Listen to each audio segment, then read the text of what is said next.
This Champions League Matchday 6 picks edition of the Premier League Gambling Podcast on the Sports Gambling Podcast Network is brought to you by Underdog. Underdog is hooking up new customers. Play just $5 and get $100 in bonus funds. Sign up with the code PLGP.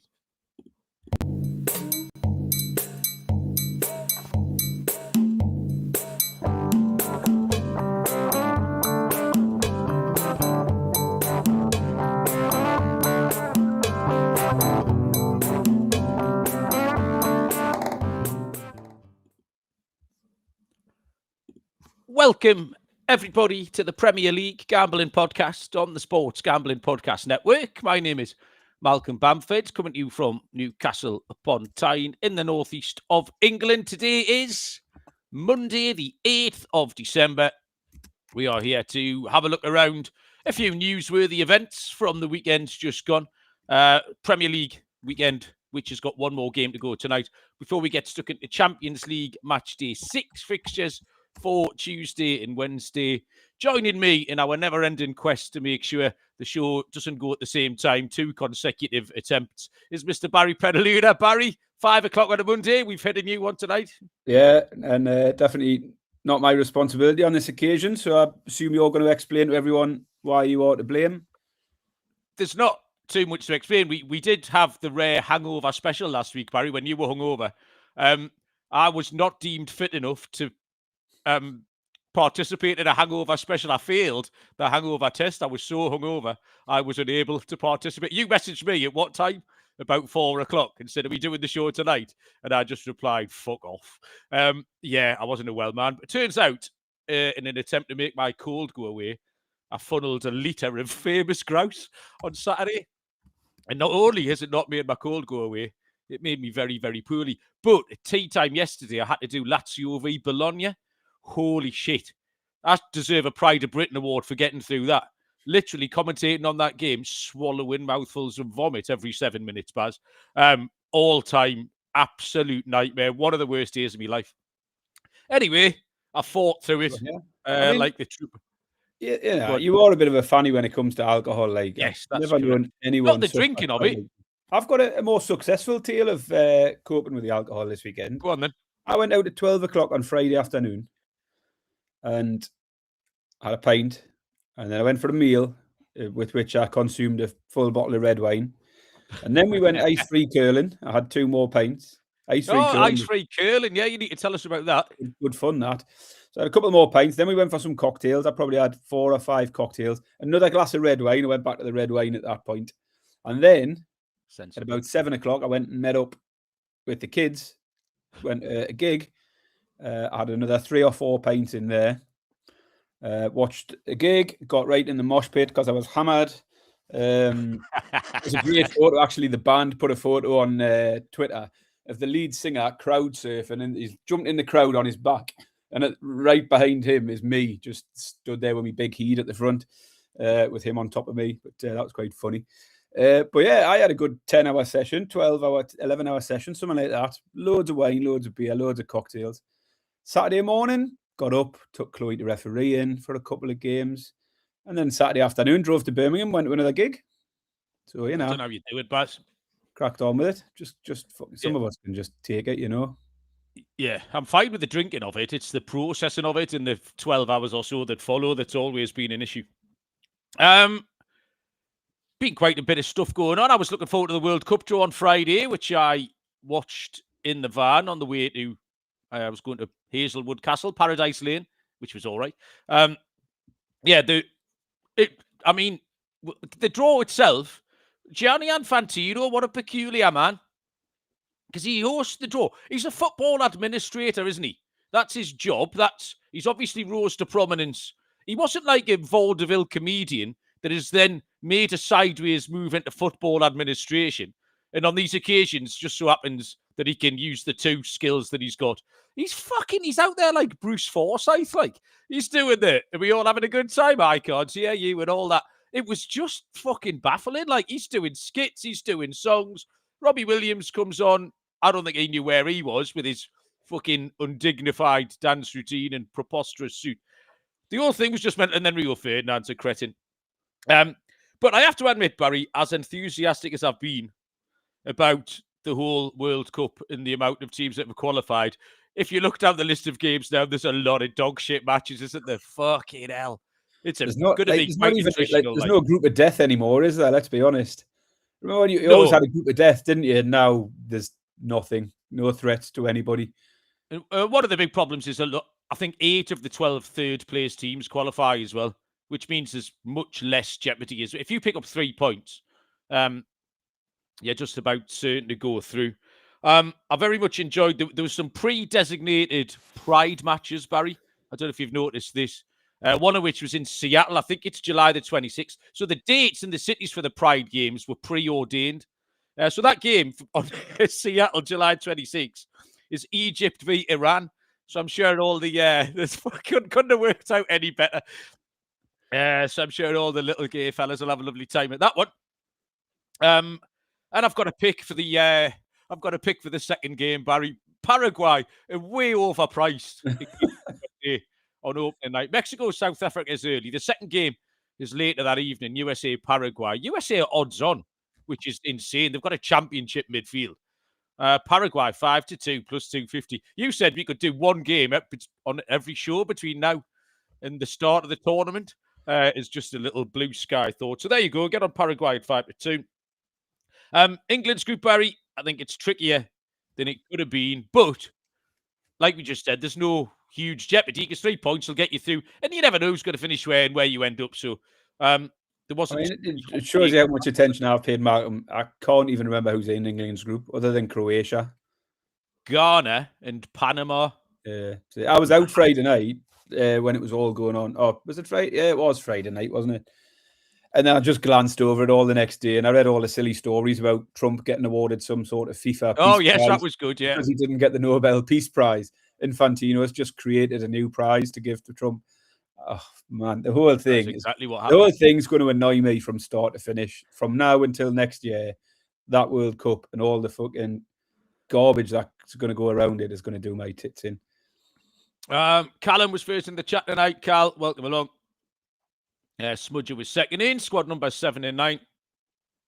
John's here, John Cullerfair, enjoying my soldier through. I'm sure he'll enjoy the ads in a minute. Joe Dollar, pretty quiet, Joe, so far this evening, maybe because Arsenal got turned over. And I think we have to touch on, Barry, the biggest story maybe of the weekend. You made me laugh, which doesn't happen very often in the last half an hour, Barry, because you cheeky little scamp.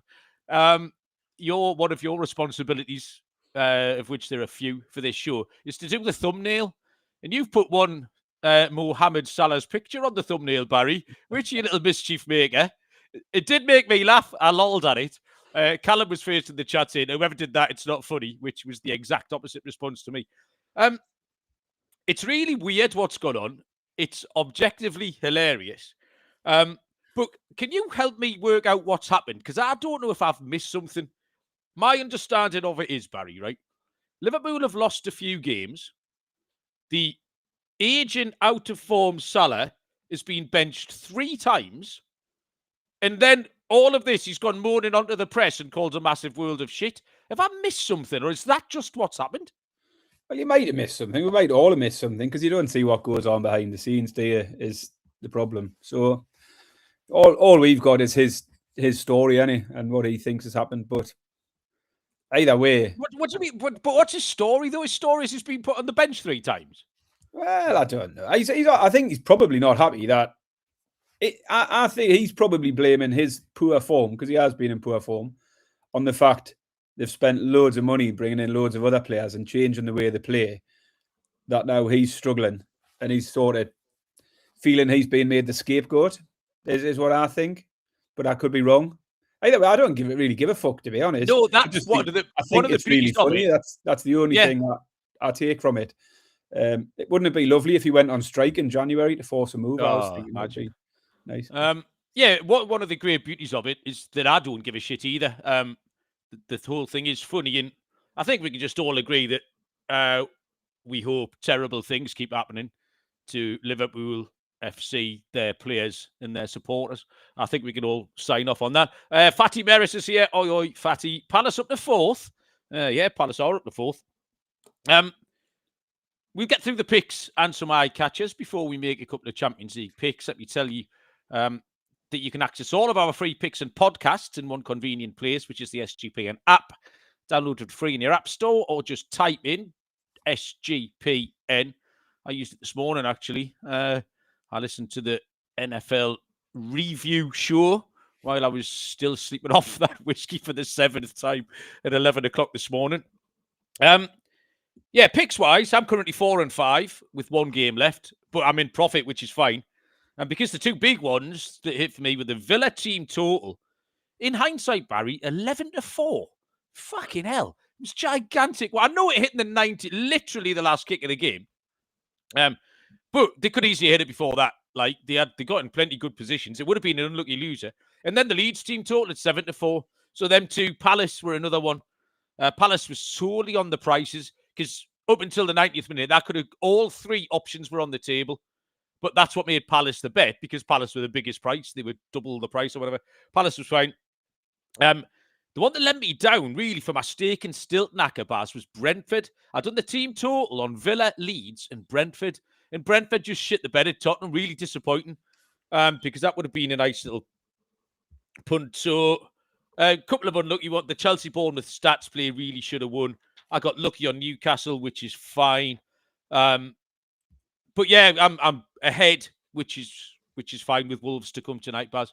I've got no idea how you've done because, like I said, I've had my head down the toilet for 36 hours. Yeah, I mean, bit of a roller coaster for me. Started well with the Arsenal-Villa game, took the both teams to score, so that came in easy enough. I then completely blanked the Saturday afternoon.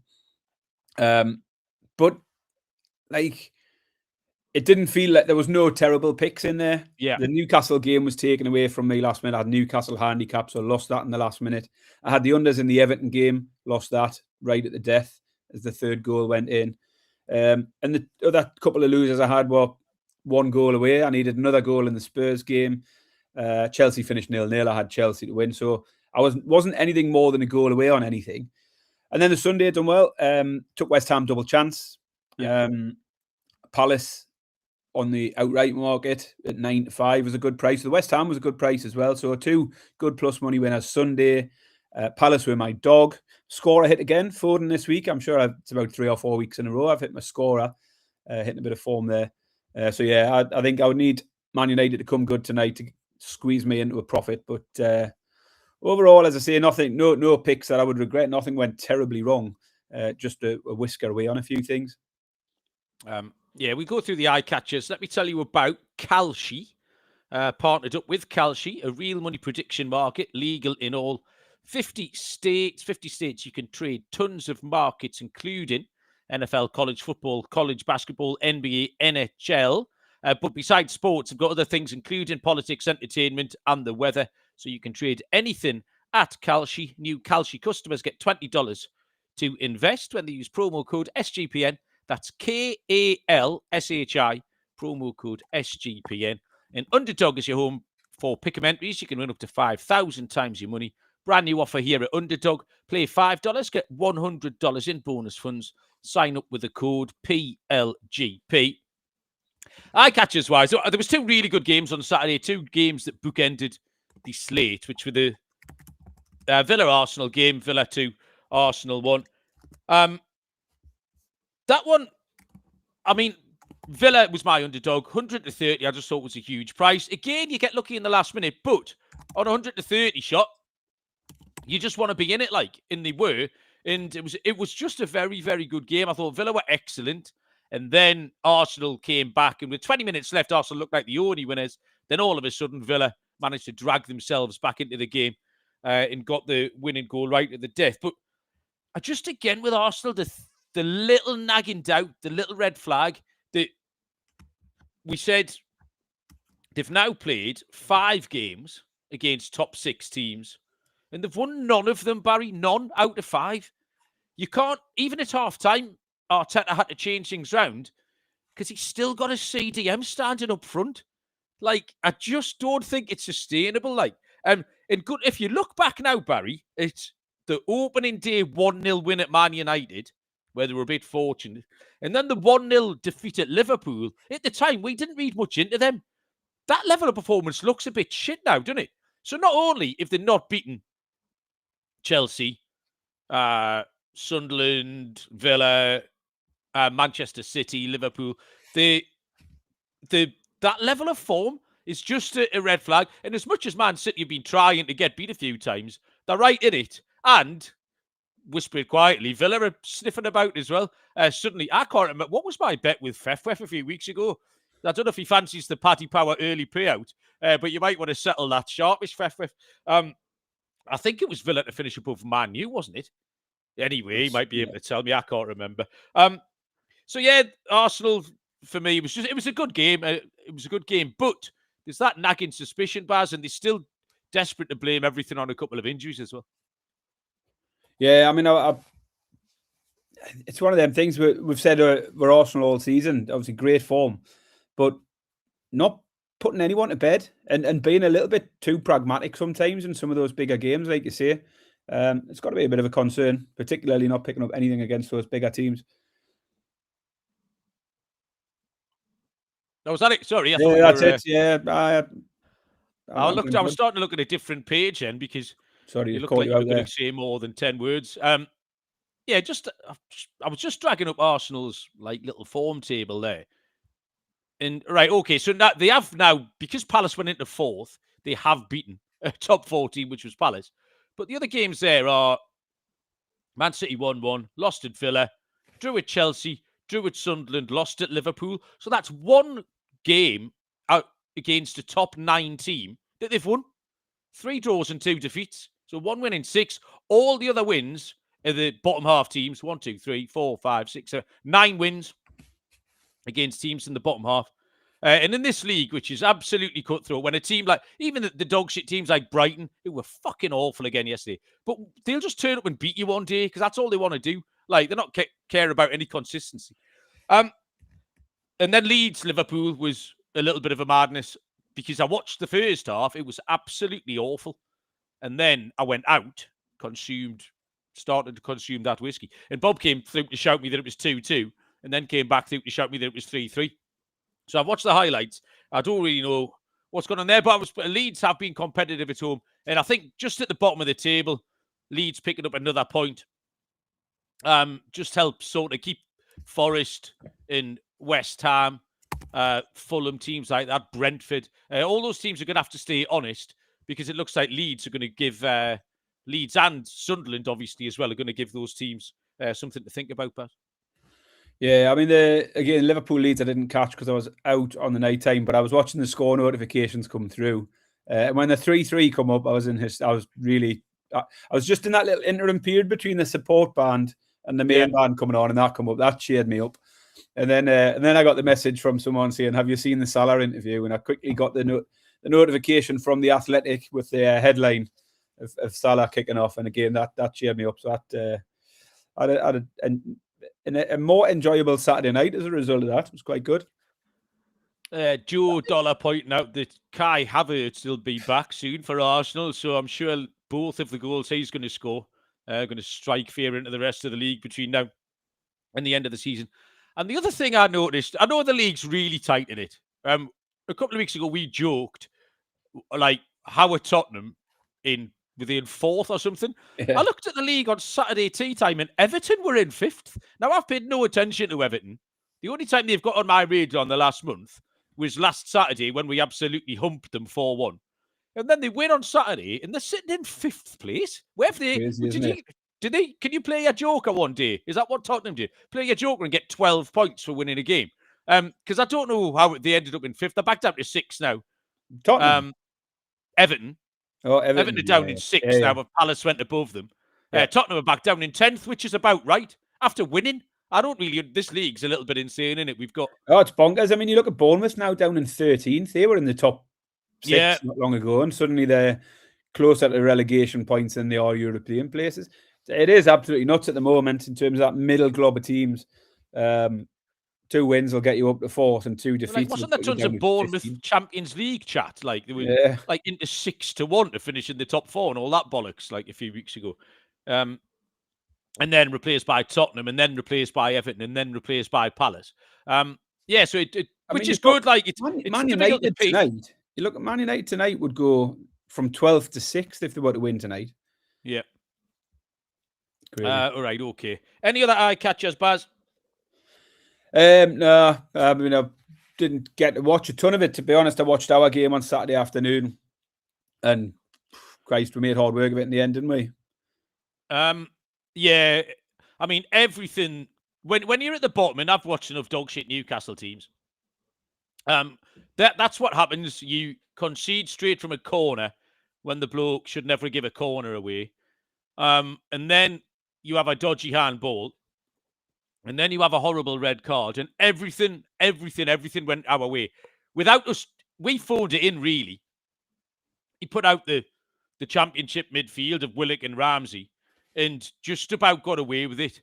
The last 2 or 3 minutes were obviously a little bit nuts. I think the worst thing that could have happened was Bruno scoring that corner, because then every time we got a set piece, he tried to score. The fucking idiot. He had 3 more shots from corners before half-time, which all just sailed out for a goal kick. Then we got a free kick by the corner flag. He had a shot from that, which he just cut the neck off it into the side netting. Someone just needs to say, Bruno, it was a fluke. Like, you're not that good. Stop doing it every time. So, yeah, that was a bit of a waste of time. And the rest of it was all pretty standard stuff, I think, Baz. You good to move on? Yeah. Okay.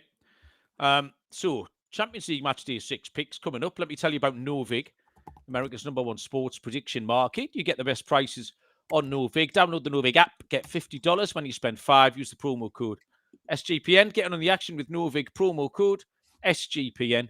And Rhythm has crushed NFL this season, especially on props. Been really good at identifying when to fade players and take the unders.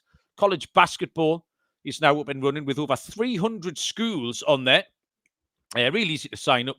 Run predictions off the house model or make your own model.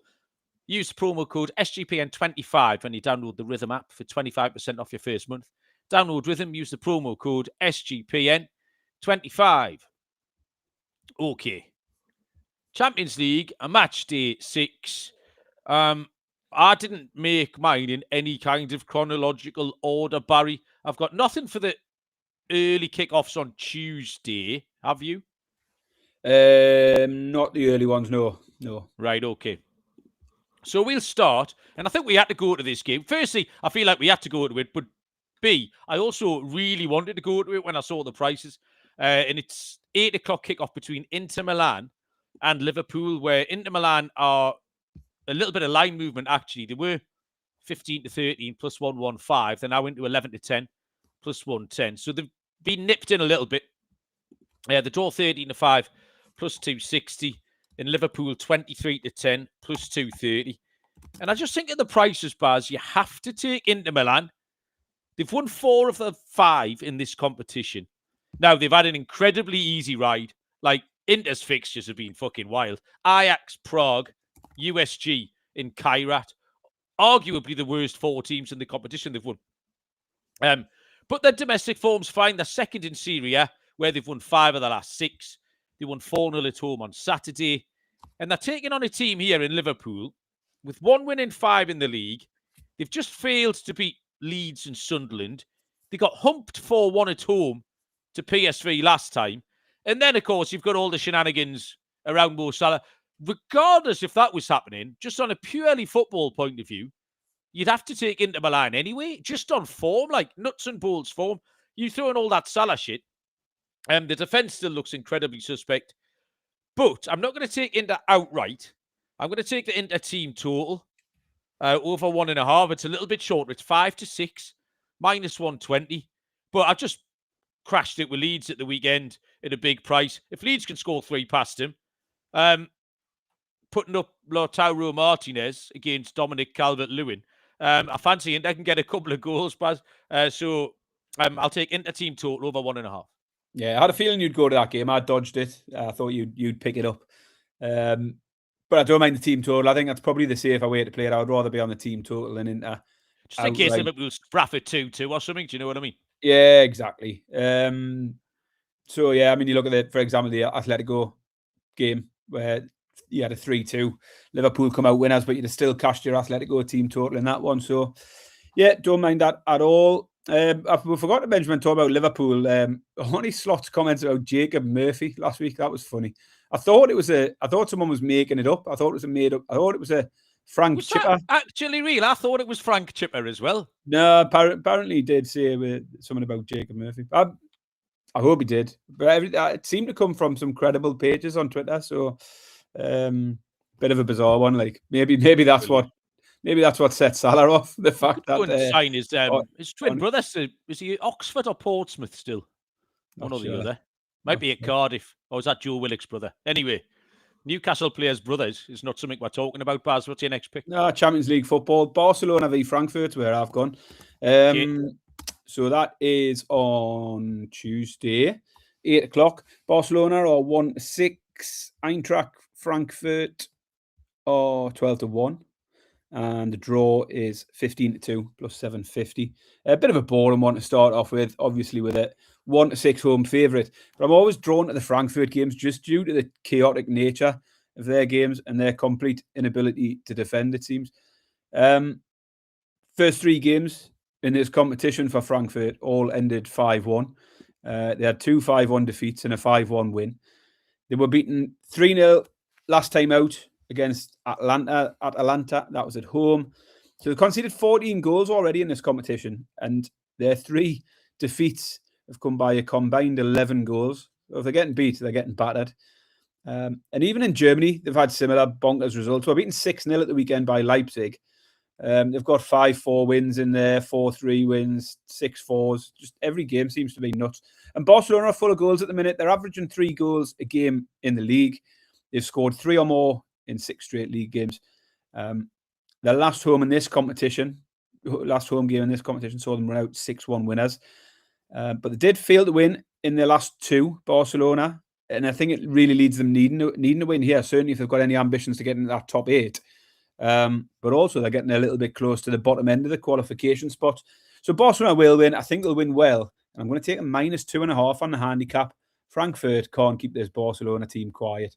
Barcelona -2.5 handicap at evens.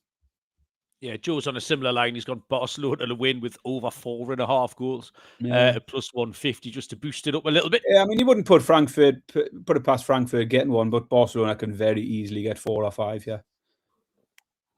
Right, I'm just trying to hunt down my next game. Now, I think I'm all on Wednesday night. I am early on Wednesdays, 5:45 kickoff, 12:45 Eastern time. Might not have been a game that many people's eyes were immediately drawn to, and it's Qarabag against Ajax. Qarabag are 9-10, -111. 29-10, the draw, plus 290. Ajax, 27-10, plus 270. And I'm just going back to a big old fade of Ajax. And because they're not playing a big name, the price is pretty reasonable. Ajax have played 5, lost 5. They've conceded 2, 4, 5, 3, and 2 in those 5 games. Qarabag are doing all right. They picked up 7 points. They won in Benfica. 2-0 win against Copenhagen at home is a fairly similar comparison game, I would suggest. And then you've got a 2-2 home draw with Chelsea, which is much better form than needed to knock them over here. The Qarabag team total's really short. Now, I've just seen Ajax, 5 out of 5, they've conceded 2 or more. The Qarabag team total is 7-10, -142. But if Qarabag score 2, I think they win. So the 9-10 just appeals like. And then, of course, you can sneak a little 1-0 as well, which is entirely feasible. I just want to take Qarabag to beat them. Ajax are the absolute whipping boys in this competition. So, yeah, Qarabag 9-10, -111. Yeah, you say that won't catch many eyes, but it caught my eye because I've got the same pick. Okay. Qarabag v Ajax. So Qarabag sitting 19th, 7 points, and up against Ajax, who are rock bottom.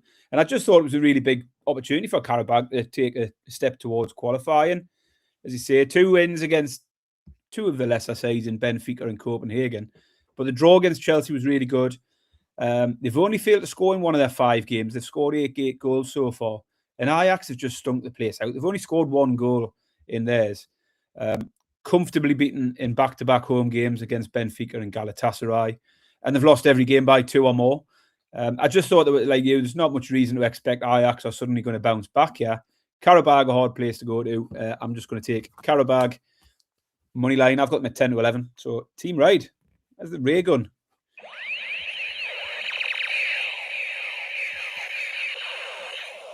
Nice.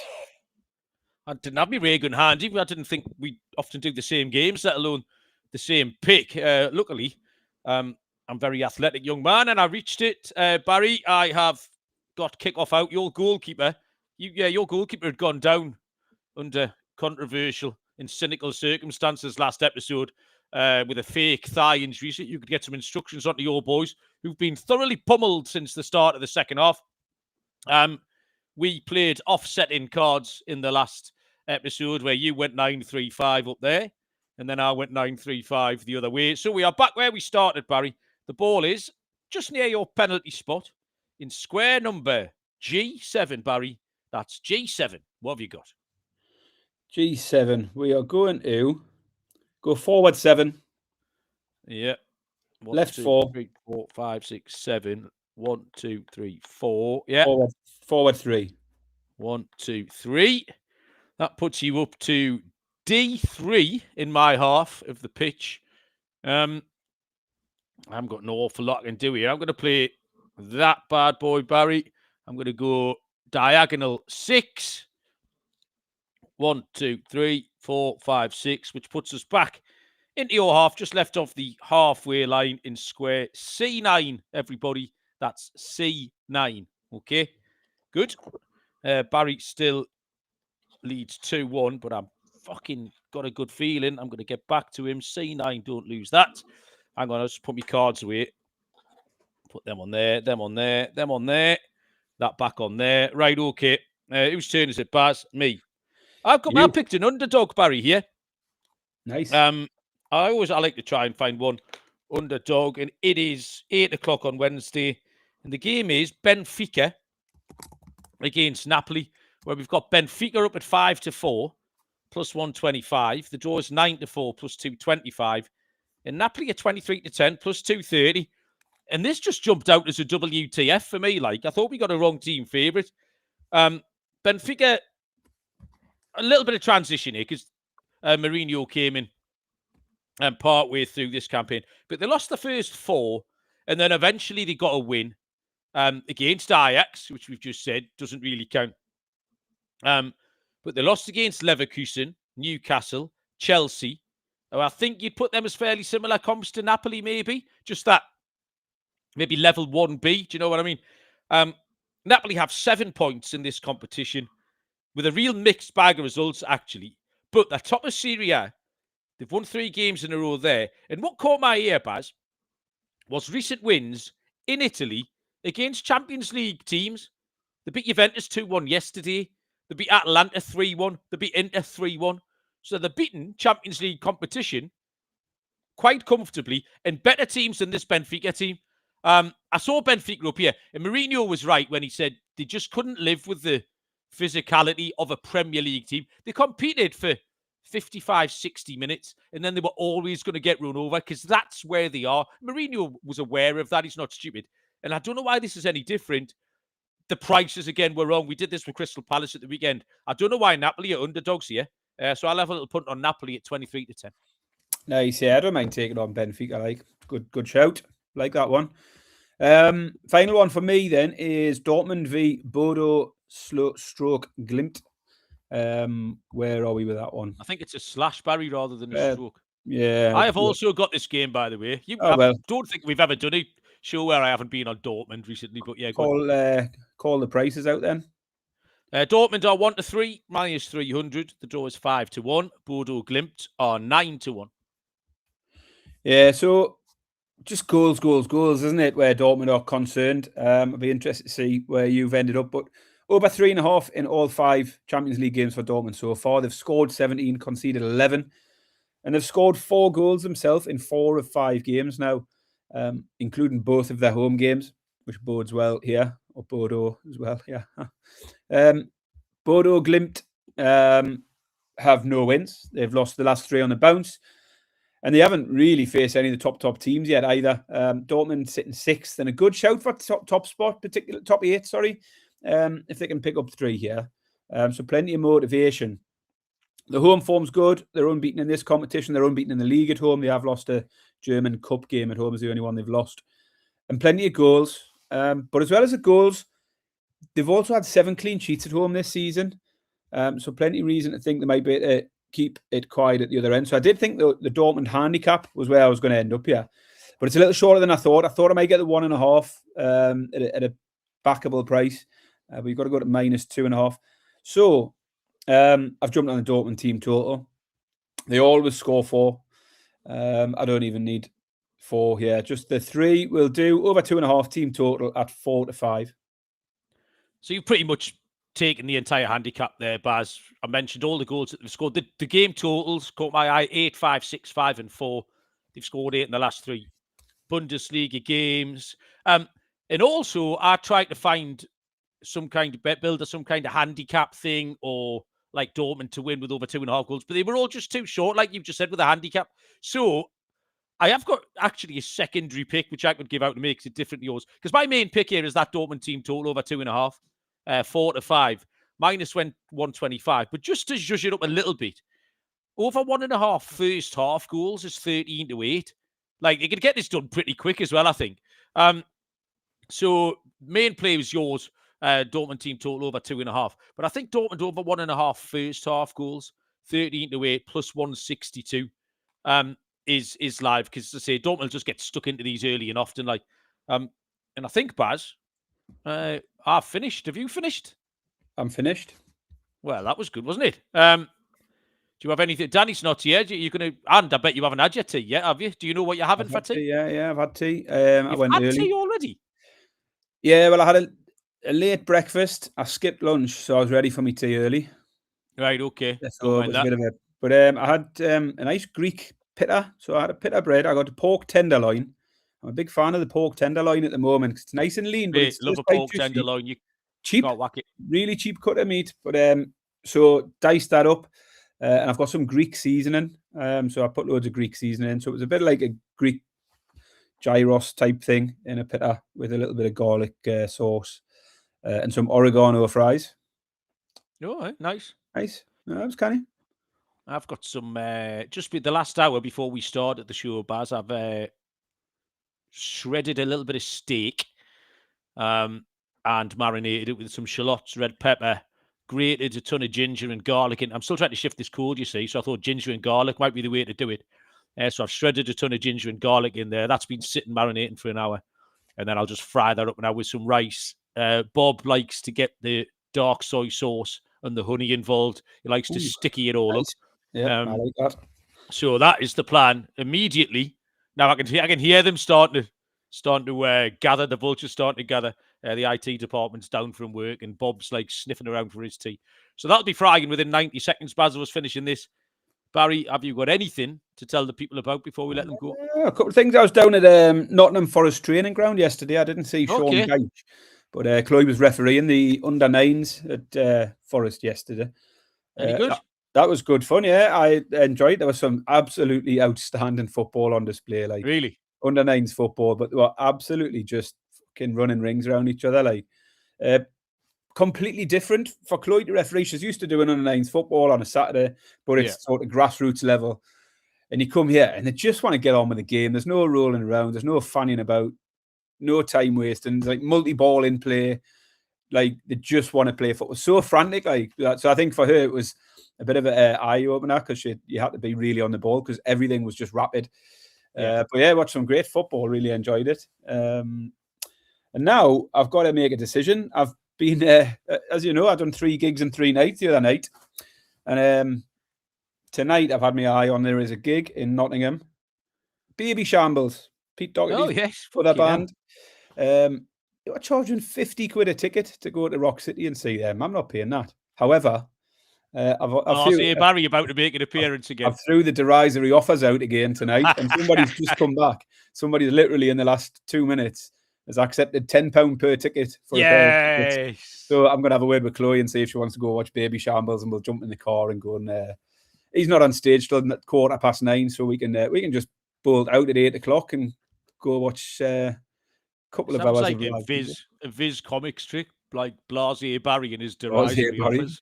Well, when you're going to 30-odd gigs a year, Malcolm, you've got to get the bargains every now and then. So just wander around making derisory offers to people. I seem to have got a good judgment now of concerts that are overpriced and will definitely be cheaper on the night. Yeah, okay. And I saw that Baby Shambles one before when they put it out at 50 quid.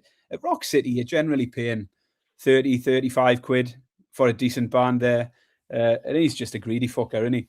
So I thought, no, I'll wait and we'll try it in the last minute. So yeah, I might be heading off to another gig, 4 gigs in 5 days. Well, have a lovely time, Baz.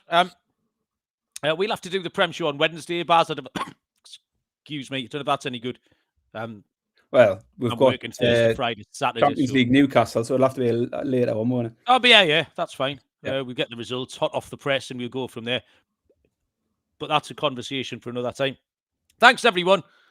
We apologise for blindsiding you with yet another new podcast time. We'll try and keep it somewhat, what's the word? Punctual. What did Ryan say? Consistent. Something is the key. Consistency. That's it, yeah, which we ignore. Yeah. Anyway, thanks, everyone. Thank you, Barry. Good luck with your picks this week. We will see you all down the road. Cheers.